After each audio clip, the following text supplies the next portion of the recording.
Benzene के ऊपर substitution एक से ज़्यादा भी हो सकती है। जैसे कि पहले आपने देखा कि बेंजीन पे सिर्फ एक सब्स्टिट्यूएंट ही लगा था और उसी के नॉमेनक्लेचर की हम बात कर रहे थे, लेकिन बाज़ूकात बेंजीन के ऊपर एक से ज़्यादा सब्स्टिट्यूएंट भी लगे हो सकते हैं, तो उस सिचुएशन में नॉमेनक्लेचर डिफरेंट हो जाता है, जैसे कि अब हम डिस्कस करने वाले हैं। A second substituent in benzene would give rise to 3 isomeric products designated as ortho, meta and para। कि फर्स्ट सब्स्टिट्यूएंट तो पहले ही लगा हुआ था, इन सब का नाम एक था, यानी कि अगर हम यहाँ से इस मिथाइल को ख़त्म कर दें, यहाँ पे ये वाला मिथाइल मौजूद नहीं है, यहाँ पर ये वाला मिथाइल मौजूद नहीं है और यहाँ पर ये वाला मिथाइल मौजूद नहीं है, तो ऐसी सिचुएशन में क्या होगा कि जो रिमेनिंग कंपाउंड आपको नज़र आ रहा है उसका नाम क्या होगा, उसका नाम होगा टोलुइन। ठीक, ये भी टोलुइन है हमारे पास, ये स्ट्रक्चर भी टोलुइन है, ये स्ट्रक्चर भी टोलुइन है, ये स्ट्रक्चर भी टोलुइन है। लेकिन अब हुआ क्या है कि टोलुइन के साथ एक और सब्स्टिट्यूएंट हमारे पास ऐड हो गया, और वो सब्स्टिट्यूएंट क्या है, एक और मिथाइल रेडिकल ऐड हो गया।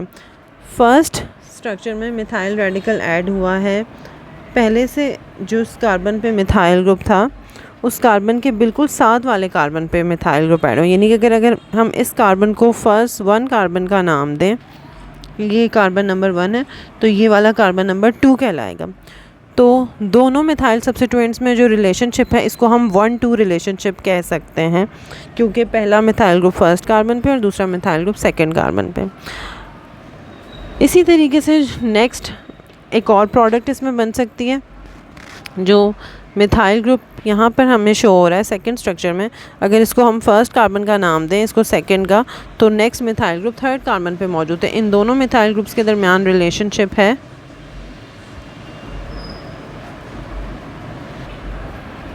इन दोनों मिथाइल ग्रुप्स के दरमियान रिलेशनशिप है 1-3 रिलेशनशिप। और इसी तरीके से अगर थर्ड स्ट्रक्चर को हम देखें तो मिथाइल ग्रुप किस कार्बन के ऊपर लगा हुआ है, फोर्थ कार्बन पे, कार्बन नंबर 1, 2, 3, 4, और इन दोनों मिथाइल ग्रुप्स के दरमियान जो रिलेशनशिप बन रहा है वो 1-4 रिलेशनशिप है। तो इससे आपको अंदाज़ा ये हो रहा है कि जब हमने मोनो सब्स्टिट्यूटेड बेंजीन रिंग की बात की थी तो हमने कहा था कि मोनो सब्स्टिट्यूटेड बेंजीन रिंग के सारे कार्बन्स उस एक जैसे होते हैं, तो सब्स्टिट्यूशन चाहे इस कार्बन पे हो रही है चाहे इस पे, तो वो स्ट्रक्चर सेम होंगे।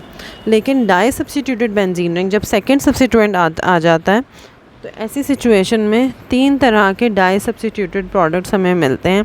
अब इसमें भी मिथाइल ग्रुप्स लगे हुए हैं, इसमें भी मिथाइल ही लगे हुए हैं, इसमें भी मिथाइल लगे हुए हैं, लेकिन मसला ये है कि मिथाइल ग्रुप्स की पोजीशंस अलग अलग हैं और यहाँ पे पोजीशंस एक्चुअली डिफरेंट हैं, क्योंकि रिलेटिव पोजीशन वाली बात आ गई है। इसका पोजीशन इसके मुकाबले में 2 बन रही है, इसकी पोजीशन इसके मुकाबले में 3 बन रही है और इसकी पोजीशन इसके मुकाबले में 4 बन रही है। तो ये 3 आइसोमेरिक प्रोडक्ट्स मिली है और इन तीनों का नाम हम इनकी पोजीशन की बेस पे ही निकलेंगे। जैसे ये डाईमिथाइल बेंजीन है, ये भी डाईमिथाइल बेंजीन है, ये भी डाईमिथाइल, लेकिन ये 1-2 डाईमिथाइल है, ये 1-3 डाईमिथाइल है और ये 1-4 डाईमिथाइल है।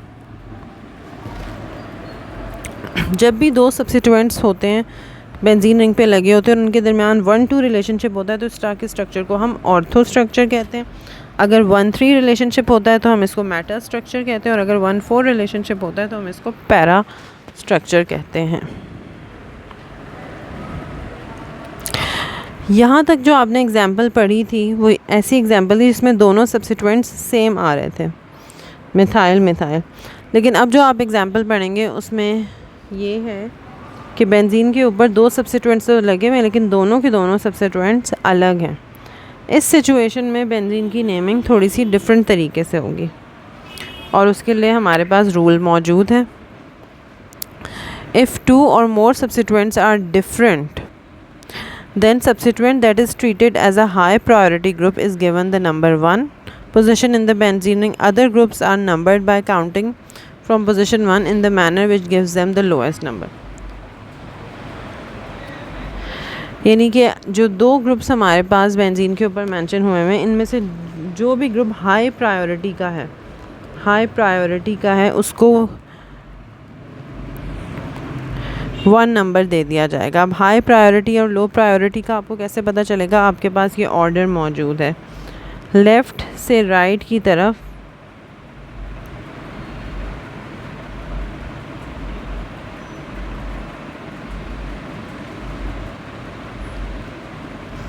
COOH ग्रुप की सबसे ज़्यादा प्रायोरिटी है, CN की उससे कम, CHO की उससे कम, एंड सो ऑन।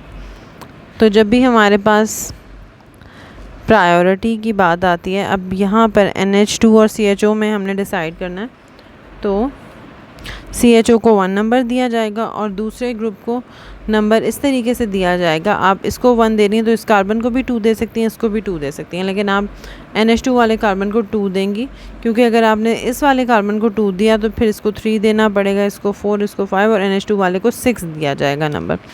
तो 6 नंबर नहीं देना, क्योंकि सब्स्टिट्यूएंट वाले कार्बन को हमेशा हमने लोएस्ट नंबर देना होता है। कोशिश करनी होती है कि जिस कार्बन पे सब्स्टिट्यूएंट लगा हो उसको लोएस्ट नंबर मिले, ठीक है। इसी तरह यहाँ पे COOH को 1 नंबर वाले कार्बन को 1 नंबर दिया जाएगा और OH वाले को 3 नंबर दिया जाएगा।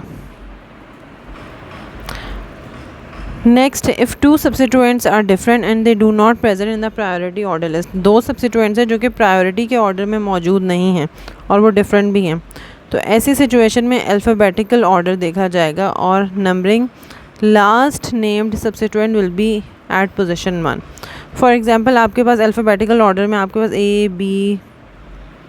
A B C D E F, एक सब्स्टिट्यूएंट का नाम जो है वो B से स्टार्ट हो रहा है और एक सब्स्टिट्यूएंट का नाम E से स्टार्ट हो रहा है, तो जिसका नाम अल्फ़ाबेटिकल ऑर्डर में एंड में आ रहा है उसको नंबर 1 दिया जाएगा और बाकियों को उसके हिसाब से नंबर। अब यहाँ पे देखते हैं, आयोडीन I से है, क्लोरीन C से है, तो I को नंबर 1 दिया जाएगा, इसको 2 और इसको 3।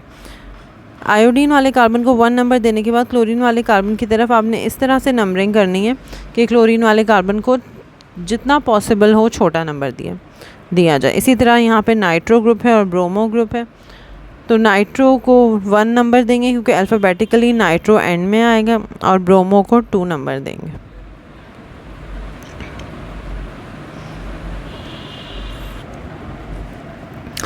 एक दफ़ा सब्स्टिट्यूएंट्स का ऑर्डर डिसाइड हो जाए कि हमने किस सब्स्टिट्यूएंट को कौन सा नंबर देना है, तो उसके बाद हम इजीली नेम लिख सकते हैं। और नाम लिखना बहुत आसान है, क्योंकि मैं हमेशा स्टूडेंट्स को कहती हूँ कि होता किस तरीके से है कि पहले एंड में किसका नाम आता है, एंड में पेरेंट का नाम आता है, यानी आप लोगों का भी जो भी नाम होगा, जैसे कि किसी का कोई भी नाम हो सकता है,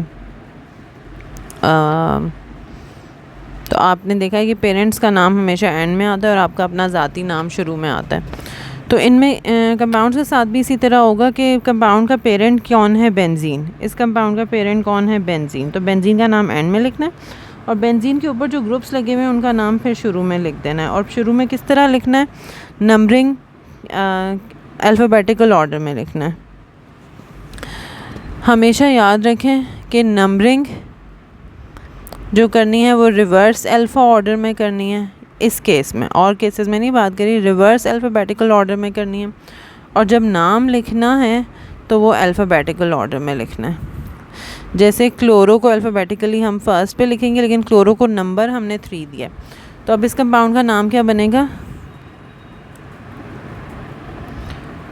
इसका नाम बनेगा 1 2 3 क्लोरो, 3 के बाद हाइफन लगाना है, फिर क्लोरो लिखना है और गैप नहीं डालना, आयोडो बेंजीन।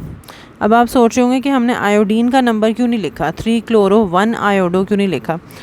तो हमेशा यहाँ पे ये भी रूल है कि 1 नंबर दिया जाता है लेकिन 1 को मेंशन नहीं किया जाता, नहीं में अंडरस्टूड बात होती है कि आयोडीन का नंबर 1 है। Same goes for this compound 2 bromo nitrobenzene.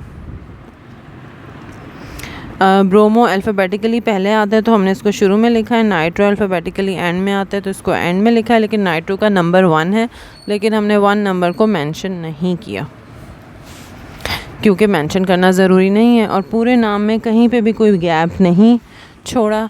ये बात पहले भी मैं बता चुकी हूँ कि जब भी नंबर को लेटर से सेपरेट करना होता है तो हाइफन लिखा जाता है, जब नंबर को किसी दूसरे नंबर से सेपरेट करना होता है तो दरमियान में कॉमा लगाया जाता है।